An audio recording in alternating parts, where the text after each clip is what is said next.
Are you ready for liftoff? Grow your cannabis brand at Canada's #1 cannabis conference and trade show. Don't miss your chance to connect with movers, shakers, and decision makers from across the cannabis industry at Lift & Co Expo this May the 12th through the 15th at Metro Toronto Convention Center. Booth packages and partnerships are available for cannabis businesses of all types and sizes. Level up your Canna brand at Lift & Co Expo May 12th through the 15th in Toronto. Visit liftexpo.ca for more information. That's liftexpo.ca.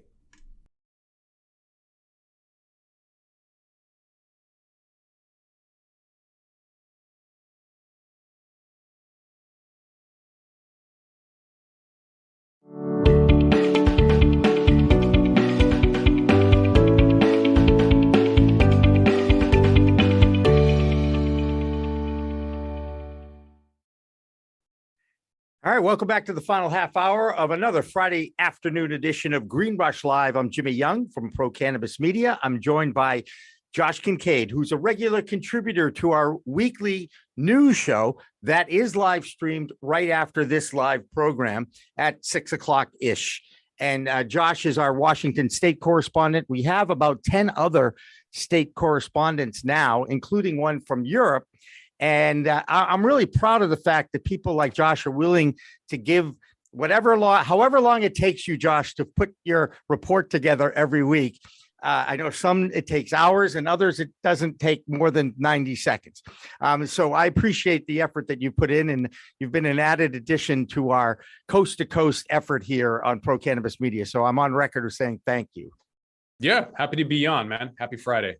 Happy Friday. And we welcome in a guy who's been on with us in the past, someone I have a lot of respect for and enjoy his company, both socially and taking one of his seminars, which I took at the New England Cannabis Convention this past fall.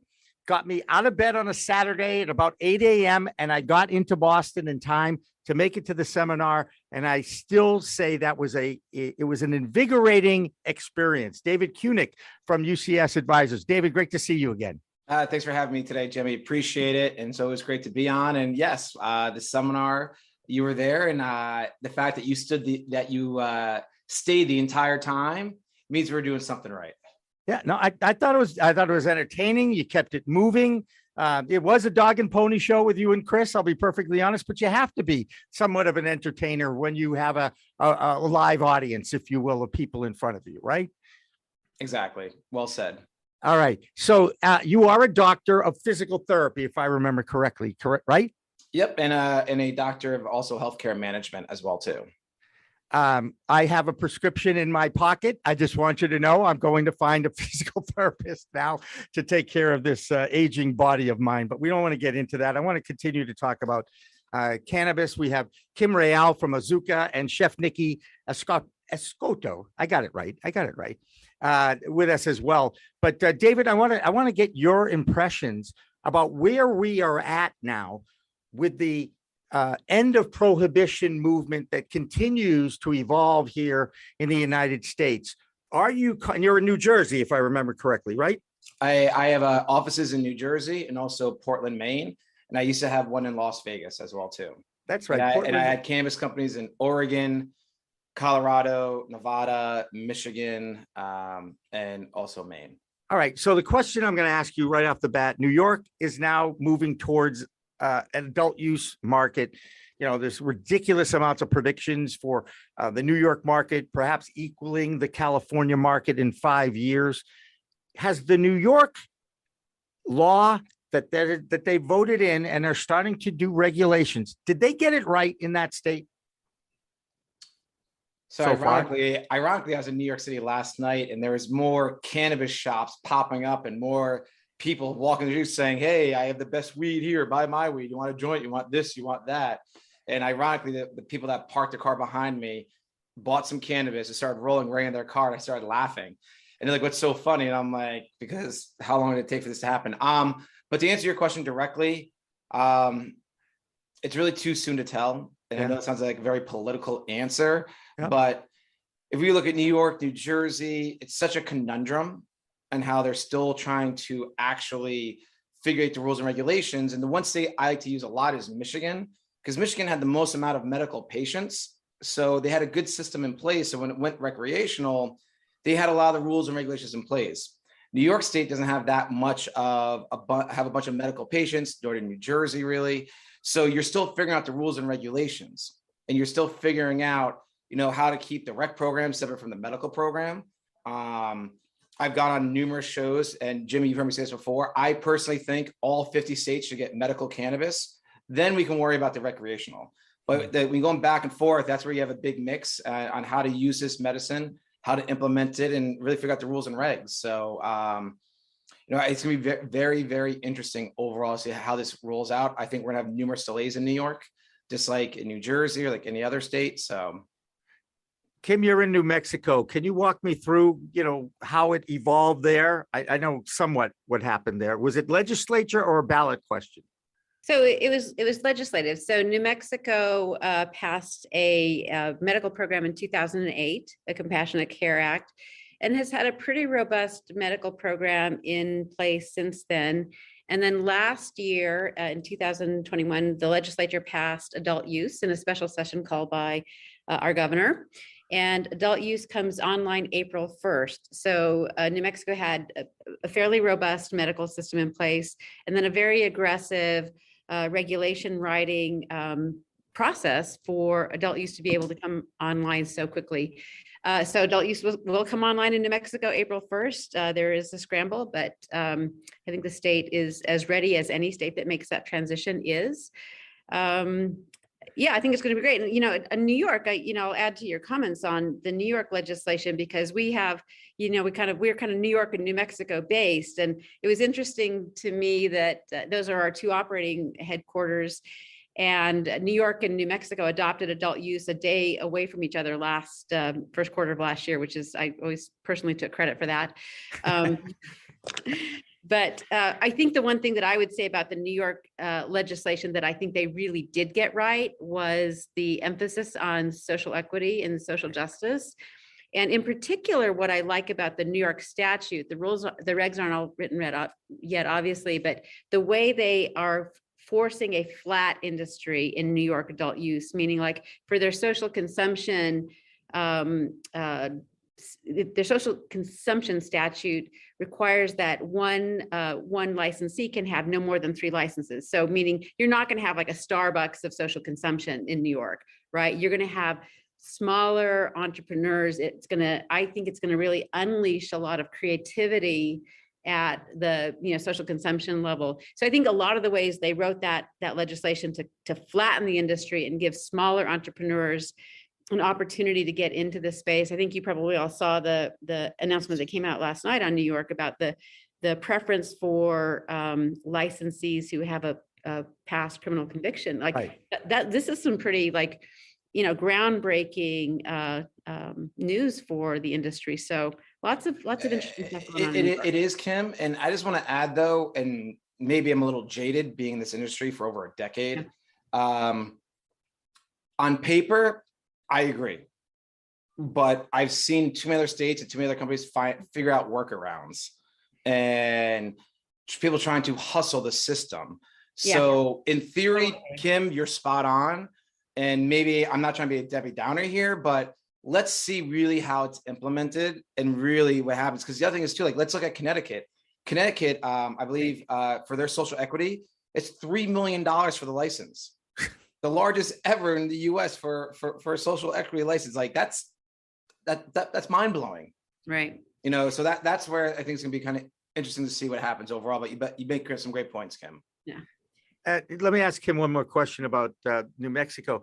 Did they automatically give adult use licenses to the medical dispensaries like Arizona did to open the market, or are they getting separate applications and trying to separate the two entities? There will be both. So, Okay. I think Massachusetts did something similar where like legacy medical providers could also have adult use, but there was a requirement where there was a percentage of inventory that had to be reserved for people with a medical card to ensure Right. that patients had access to medicine. And Right. I think some of those things are really important.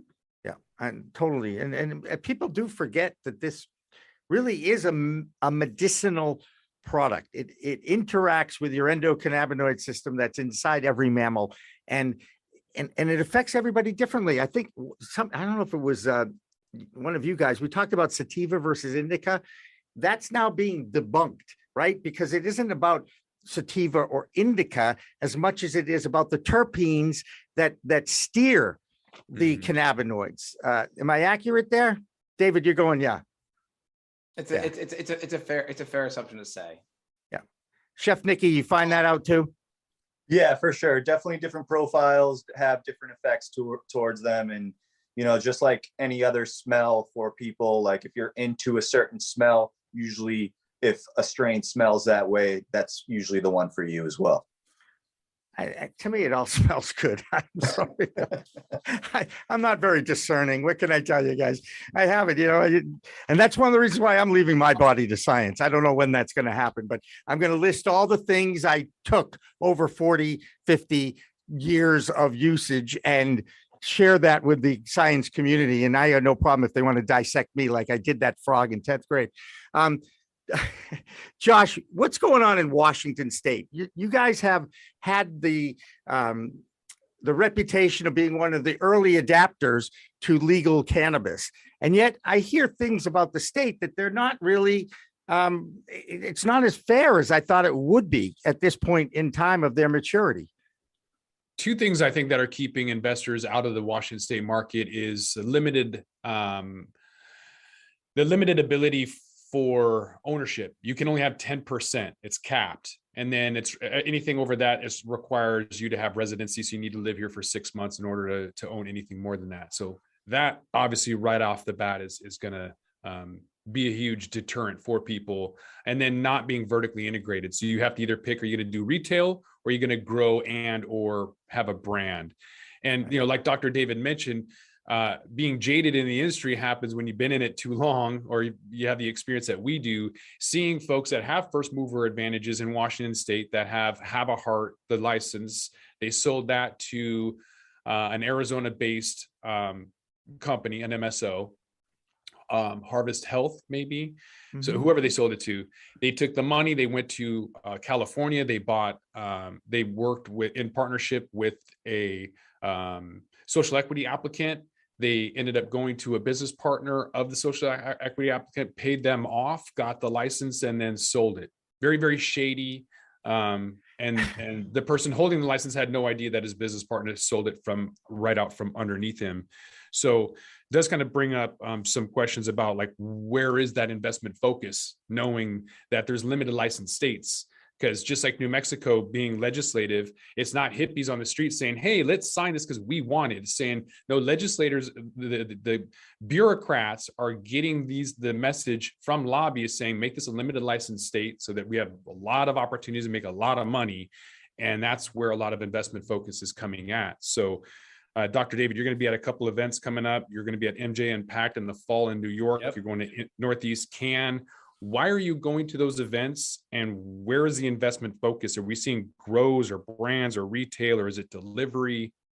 And before I answer that question, something else that I've seen contracts where someone is a minority, they are trying to get a minority license, but once they get it, they have to turn over and switch the equity position within 90 days. Like I've seen like contracts with subsidiary contracts to the side. I mean, there's a lot of shady, not very kosher stuff going on. But to answer your question, so this year, right now, I am personally scheduled to attend, I want to say it's 16 cannabis conferences this year, not networking events, just conferences.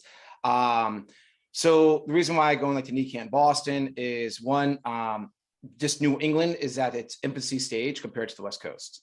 And if you take the surface area of New England, it's roughly half the surface area of the entire West Coast, but twice the population. Mm-hmm. And people forget Maine is the second state to get medical marijuana back in 1999. So there's a lot of rules and regulations that Maine has really fought to get, which you see a lot of other states starting to do. So in terms of those different that conference, really attending to one, do our seminar that we're actually doing on Saturday, how to raise your social capital, to raise capital, but also to actually meet some clients, some new investors, and really what we're seeing investors putting their money towards. A lot of individuals, their sweet spots like under 250,000. That's a lot of individual investor sweet spot, where they say, okay, we can kind of wait 3 to 4 years for a potential return on investments. People that are raising, why did you say more than about $5 million? You're really going more so family offices, venture capitalists, maybe some high net worth individuals. And we're really seeing for the investors now is, what is your management team, first off? And the second thing is, what's your 3-year plan, 4-year plan, more than just one facility? And we're seeing a big divide in investors right now. I don't pick on New York and New Jersey. Once again, I attended a couple of networking events last night in New York City. I was the only cannabis guy there, which is great. And there are some people there that I met. They're like, hey, listen, this is how much money I have to invest. I don't care. Find me a deal somewhere in the country. Versus other people, which is, no, rah New York, I will only do a business in New York, and that's it. So if you're an investor and if someone's rah about their only state and the upside is capped and limited, well, it's a little bit harder to get that investment money. We're not seeing so much in grows or dispensaries as much, unless you have a plan to have multiple locations within a set period of time. Then investors are happy with that. We're seeing a lot of ancillary services right now, and especially people that have ancillary services have patents, or patents are pending on technology or maybe a product. Investors are really liking that. And that's what we're seeing right now in the investment community in cannabis out here on the East Coast. How do they feel about media companies? Anyway, hey, Kim, I want to get back to you. What David just described, is that your experience? You've got a privately held investor-backed company. How many years have you been doing in this business? Yeah, so we raised our seed round in 2018, and we did our first license launch in later that year, 2018, in Massachusetts. So we've been, around doing this for 4 years-ish.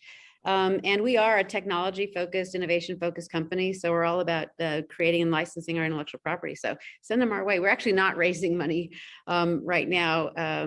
We're just growing on our own steam. So we're all about that. Which is great. And kudos, Kim. And one of the biggest things we tell our clients here at U.C.S. Advisors is, how much money do you need? And then how much do you need, like, in what tranches? And what do you need within 60 days, within 6 months, within 9 months? Because a lot of people don't think that far ahead.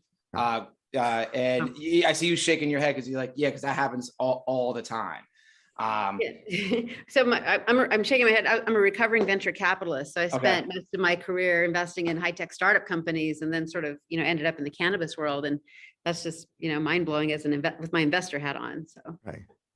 And someone like Kim with your background, and this goes back to Josh's question, and this is kind of what we do. We kind of help tell the story backed by objective data. And with Kim's background doing venture capital, that puts her above so many other competitors looking to raise capital, because she has the experience of actually deploying it, make sure it's utilized properly, seeing what the potential returns are. So she can really think about her investors ahead of time. So, kudos to, that's a huge plus on your end. That's a great example of, having a great management team already in place for a company. I'm learning by doing, let's just say here. Okay. I listen to you, David. I want to follow everything you say. And then reality strikes. And it's so tough to run a company and raise money for a company at the same time, isn't it? Yes, it is. As someone that has started over 10 companies, and I've raised money for 12 of them, actually 13 of my own companies. Yeah. It's difficult, but it's also about having the right people in place. It's also, as I tell people, do the work the first time. Yes, it might be a pain in the butt to do your pro forma, your deck, or whatever, but you're going to have that for the next 6 months, roughly. So once you do it right, and like, I'm going to use Kim as an example. She's not raising money right now, but let's say she's like, hey, I need to raise $2 million. She can go back to what she did several years ago and use that as a reference point and a jumping point. And this is where, in part, we tell in our lecture, there's a difference between lending and fundraising. Lending is just give me money and I'm lazy. Like, here's my bank statements. Here's my vision. Do you want to give me money? Yes or no? Fundraising is like networking. It takes constant work. And literally, this is where a lot of times people out there will reach out to someone like us at U.C.S. Advisors as investor relations experts to literally hire us to help them and guide them so they don't waste their time on fundraising. Because if you raise your money properly, you can only, if you really want to, it's only going to take a couple hours a week once you're organized and you have it set up. But if you don't, it can seem like you're constantly doing both. Why would they reach out to you? A lot of people don't know what investor relations is. Is it an investment banker? Is it public relations specialist? Can you explain? Sure. So most people can go to like a broker dealer. That's not what we are. We are investor relation experts. So in other words, we are investor relations advisors. So for publicly traded companies, we tend to work with the board of directors. We work with them to work on their short-term and long-term goals. For a company that's just starting out, trying to raise money, the best analogy is this, Josh. All of us here, I assume, have seen Shark Tank, right? Yeah. We're the ones that work with you before you get on Shark Tank to work on your pitch, to work on how to talk to investors, to use the positive power of negative preparation so you know the gist of actually how to answer a potential investor's question. And that's where an investor relations expert comes in. And you don't need to hire someone full time. We do our stuff by the hour, and we offer a refund within 6 months if you're not happy with us. Because for us, it's about building that long lasting relationship. But this is where I tell people, your lawyer will hire someone like us and then upcharge you what they're paying us. Your business coach goes out and hires someone like us and then upcharge you to talk to us. So as I kind of tell people, you have your lawyer, you have your accountant, maybe you have your business coach. If you need to raise money, do fundraising, then you might want to get an investor relations expert to assist you with that. So, and here's a great example, Jimmy. And I used this last night in New York. Someone needed money and they were pitching me. It was a real estate deal. And I was like, great. The guy's like, I don't need an investor relations expert. I got my pitch down, everything. I go, fine. I'm going to ask you one question right now because you have your pitch down. He's like, what is it? I go, tell me 3 objective points about your business that makes you different than your competitors. Oh, I can't do that. Oh, I got to go back and look at my notes. I'm like, so you're not prepared. I'm like, you just lost money right now. You just lost an opportunity of all the investors I represent because you're that sure. So, and that's where, once again, investor relations expert helps prepare you ahead of time. So anyone you talk to at any networking event, like Jimmy at NECAN Boston, so you can be prepared to talk to people, say, oh, great, I'm looking to invest in opportunities. I'm an opportunity myself. So I tell you, I love listening to you, David. I really do, because it's like, okay, I can do that. I can do that. I haven't done that. And I just go down that list. But first of all, we're up against the top of the hour. David, tell us where people, if they want to take your seminar, you got, here's the floor. Tell them how to get involved, get on the NECAN site and all that. Sure. So it's actually next Saturday, March 19th at 9 a.m. If you go to necan.com, click on the Boston venue, and you'll see the workshops, how to raise your social capital, to raise capital, or NECAN Next Level is our website that takes you right to the page. Everyone's asking, will we be done before Steve D'Angelo is the keynote speaker on Saturday at 12 p.m.? And the answer is yes. So you can come take our seminar, still make the keynote speaker. If you want to learn more about me, David Cunic, feel free to reach out to me on LinkedIn. At the end of my profile, it says willing to achieve greatness. Just email me that message, and I know you read the profile and you're being serious. It's also a good way too to make sure someone's not spamming you the email either. Our website, UCSadvisor.com, and we just launched a 5-minute quiz to see if you're ready to actually pitch to investors. And if you can answer these 12 questions in 6 minutes or less with confidence, you're ready to pitch. If you can't, there's a good chance you need some help.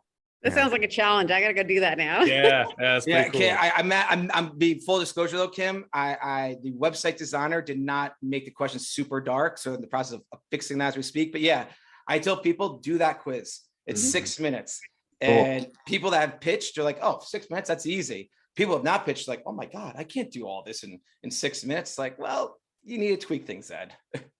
I can do a lot of things in 6 minutes. Kim, how do people find out about Azuka?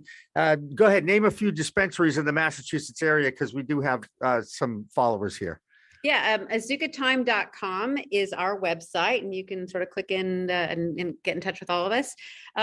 Let's see, some of our partners in Massachusetts are Temple Hill and Revolutionary Clinics. So there's some great folks out there. My original sponsor of my podcast from March of 2018, the Rev Clinics group. So Keith Cooper is awesome. And I think everybody else there too. And by the way, a get well wish for Tom Schneider, who's really their COO, Chief Marketing Officer. He did his vaccinations. He did his booster. He stayed away from people, and he still got COVID this week. Okay. So while we all sit here and say, it's over. I'd like to think it's over, but you can still get it. So just be careful out there. Chef Nikki, how do they find you?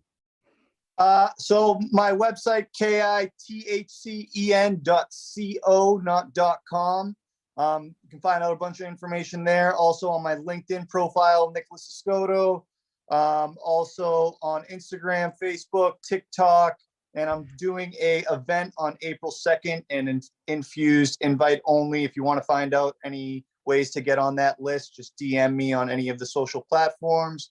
And I'm looking to do a little bit of something that I call a hot box, which is utilizing other brands to kind of use either their non-infused formulations and different formulations to be involved in a box that consumers can enjoy with a 3-course meal that they can do at their own home for holidays and such. Fantastic. Yeah. And you know what? I love the fact that all three of you're on my book of life, okay? Because you didn't know you were going to do this at the beginning of today. And I so appreciate you making the time and making yourselves available. Josh Kincaid, The Talking Hedge, where can people find you? TheTalkingHedge.com. We're on a podcast everywhere, so just look at The Talking Hedge. There you go. So for everybody here at Pro Cannabis Media, a reminder, our new show is coming up next on our network of social media platforms. So remember, it's a whole new world of weed out there, people. Use it responsibly. Thanks for watching. Thanks for listening. Thank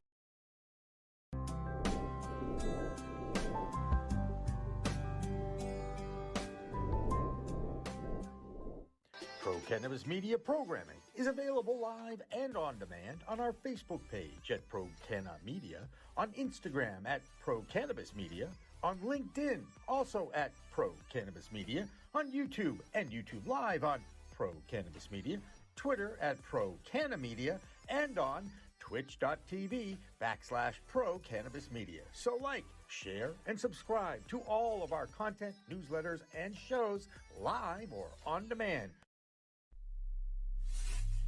We are Pro Cannabis Media. Hi, y'all. I'm Joe, host of Casually Baked, the podcast. If you're curious to explore the highly responsible side of cannabis, farming, and legalization, I'm here to help lighten the stigma and build your canna confidence. Download episodes now of Casually Baked, the podcast, wherever you listen to podcasts. And journey with me through the evolving cannabis culture and discover how and why people like you are adding cannabis to their wellness toolkit. It's time to get casually baked.